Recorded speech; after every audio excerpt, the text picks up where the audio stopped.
Alhamdulillah pemirsa, Anda masih bersama kami dalam catatan akhir pekan dengan tema kita kebijakan pemberlakuan PPKM darurat 3 Juli hingga 20 Juli 2021. Masih bersama Ayahanda Profesor Dr. Dadang Kahmat. Ayahanda, tadi kita juga sudah sempat mengulas bagaimana realitas berkaitan dengan pandemi COVID-19 yang khususnya berkaitan dengan varian Delta dari India yang sangat mengkhawatirkan yang telah merenggut ratusan jiwa di tanah air, dan ini juga terus menambah deretan korban dari pandemi ini. Dan berkaitan dengan pemberlakuan kebijakan PPKM darurat ini, ada juga kita juga dihadapkan dengan realitas kebijakan yang kontraproduktif. Apakah itu bicara tentang masuk ke tenaga kerja asing yang juga telah disoroti oleh persyarikatan, parlemen juga. Ini juga bicara tentang keseriusan pemerintah ini. Bagaimana pandangan persyarikatan bicara tentang hal ini, Anda? Ya, saya kira memang pemerintah itu dilematis. Kalau diadakan PPKM secara ketat, ekonomi mungkin mundur. Padahal pemerintah itu berobsesi ekonomi itu naik. Kadang-kadang memang kebijakan pemerintah kurang konsisten. Ya.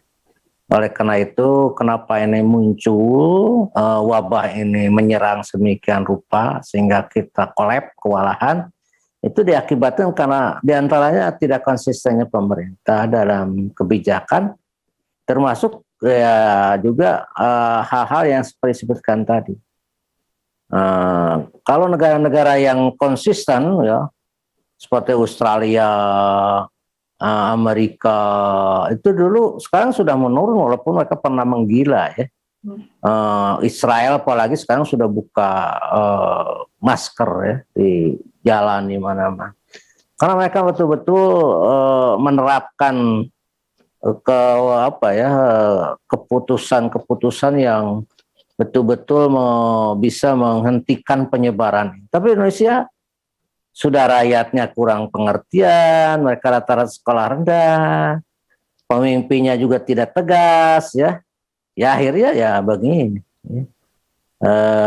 Ya kita agak takut juga ini. Maksud saya takut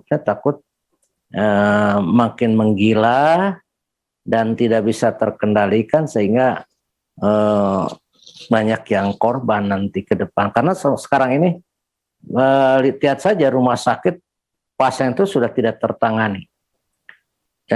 IGD atau UGD itu sekarang tidak bisa menampung. Alat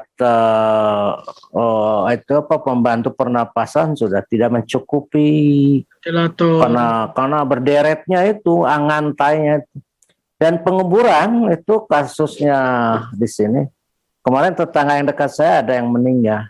Mau dikuburkan di tempat kopi itu harus menunggu 2 hari. Ya keburu busuk lah. Ya Allah. Ya makanya dia dibawa ke kota Subang yang jauhnya kira-kira 60 kilo atau lebih ya, untuk dikuburkan di kampung di sana. Untung mereka masih menerima. Jadi ini memang betul-betul krisis ya. Oleh karena itu kita perlu perhatian kita semua. Menurut saya ya, jangan sampai kita abai terhadap prokes ya. Ada 5M kalau tadi oleh Muhammadiyah 5M tadi, masker, cuci tangan, jaga jarak, terus tidak menghadiri kerumunan, menghindari kerumunan. Yang terakhir adalah tidak bepergian kalau tidak begitu penting ya. Ini 5M ini harus diperhatikan betul. Baik, Anda. Itu salah satu tadi bicara tentang kebijakan pemerintah dan juga realitas berkaitan pemberlakuan ini juga berbanding dengan ekonomi juga ya. Anda, bagaimana masyarakat, apakah itu yang tadi juga bicara tentang masyarakat yang biasanya dapat gaji harian misalnya, atau ini juga ada poin-poin yang juga perlu dipenuhi oleh pemerintah di saat pemberlakuan kebijakan. Dan juga ada masyarakat di saat sudah diberlakukan kebijakan pembatasan ini, namun masih ada yang tetap nekat untuk melakukan aktivitas seperti biasa ya. Ya, jadi memang Jakarta itu gubernurnya kan sikapnya, dia sering ngontrol dan kaget melihat banyak kantor ataupun tempat kerja masih tetap buka membludak, termasuk juga warung-warung masih tetap menyediakan makan di tempat. Kan itu sudah termasuk ke pelanggaran. Maka menurut saya ini perlu perhatian kita bersama, ketegasan dari aparat, seperti di orang lain kalau perlu tidak pakai masker itu dipukul aja ya kalau di negara lain itu. Atau dimasukkan ke mobil untuk diberi pelajaran ya. Saya kira ini penting itu. Sekarang itu begini Ananda, di sekitar rumah saya itu banyak yang positif. Mereka berkeliaran saja.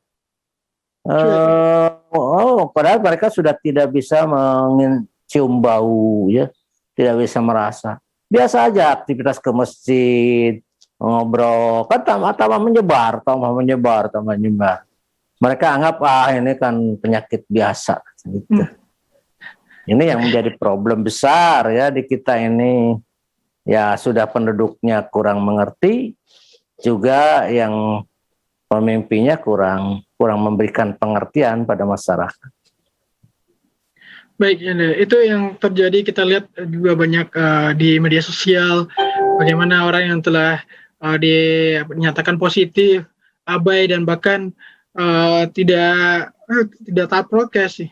Dan juga ini juga bicara tentang ini ada tanggung jawab pemerintah untuk memenuhi kebutuhan masyarakat di saat pembatasan kegiatan masyarakat ini. Dan ini juga menjadi salah satu hal yang disampaikan, dikritisi oleh masyarakat di saat kita dibatasi, langsung apa yang akan diberikan oleh pemerintah untuk kita itu berkaitan dengan ekonomi. Bagaimana pandangan persyarikatannya? Ya saya kira kita pun cukup prihatin ya, dengan kondisi yang berlarut-larut ini. Ini membawa dampak yang luar biasa pada kehidupan. Oleh karena itu Muhammadiyah sudah menggelontorkan uang begitu banyak, ya, ratusan miliar untuk penanggulangan efek negatif dari COVID ini. Termasuk juga dalam hal menyediakan rumah sakit. Rumah sakit itu sudah mulai, tadi yang saya katakan, banyak dokter yang sudah meninggal dunia, ya. Ratusan juga yang meninggal dunia itu. Termasuk sekarang kekurangan tenaga nakes di Rumah Sakit Muhammadiyah yang jumlahnya 85 rumah sakit yang tersebar seluruh Indonesia itu. Baik, Anda. Kita akan lanjutkan usai jeda berikut ya, Anda bicara tentang bagaimana langkah-langkah yang diambil pemerintah dan juga perhatian dari persyarikatan berkaitan dengan strategi-strategi untuk penanganan pandemi ini. Pemirsa tetap bersama kami dalam catatan akhir pekan.